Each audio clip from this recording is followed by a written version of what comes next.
Le soutien aux communautés tchadiennes qui accueillent les réfugiés soudanais est une priorité affirmée par le représentant secrétaire général des Nations Unies pour le Soudan à l'issue d'une audience accordée par le premier ministre tchadien Alamae Halima le 8 juin 2026. Les deux responsables ont insisté sur la nécessité d'accroître l'aide internationale alors que le Tchad reste le principal pays d'accueil des populations fuyant la guerre au Soudan.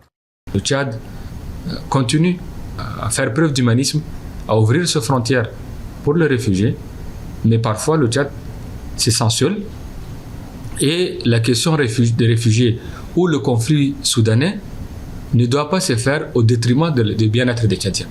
Depuis le déclenchement du conflit en avril 2023 entre les forces armées soudanaises et les forces de soutien rapide, des centaines de milliers de personnes ont franchi la frontière orientale du Tchad. Au 21 juin 2026, plus de 942 000 réfugiés soudanais avaient été recensés dans le pays. La majorité est constituée de femmes et d'enfants ayant fui les violences, les massacres et l'effondrement des services essentiels dans plusieurs régions du Soudan. Le message que nous adressons à la population tchadienne et surtout les populations qui résident dans les zones frontalières, c'est de garder leur calme, de savoir que le gouvernement tchadien est auprès de nos populations.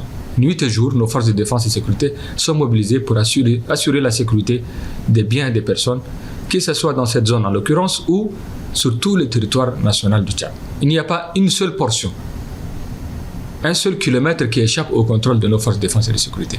Le Tchad accueille désormais plus de 1,5 million de réfugiés, toutes nationalités confondues, auxquels s'ajoutent des centaines de milliers de retournés et de déplacés internes. Pour répondre aux besoins de 3,4 millions de personnes en 2026, les Nations Unies et leurs partenaires sollicitent près de 986 millions de dollars, tout en alertant sur le déficit de financement qui menace l'accès à l'alimentation, à l'eau, aux soins de santé et aux abris, tant pour les réfugiés que pour les communautés d'accueil.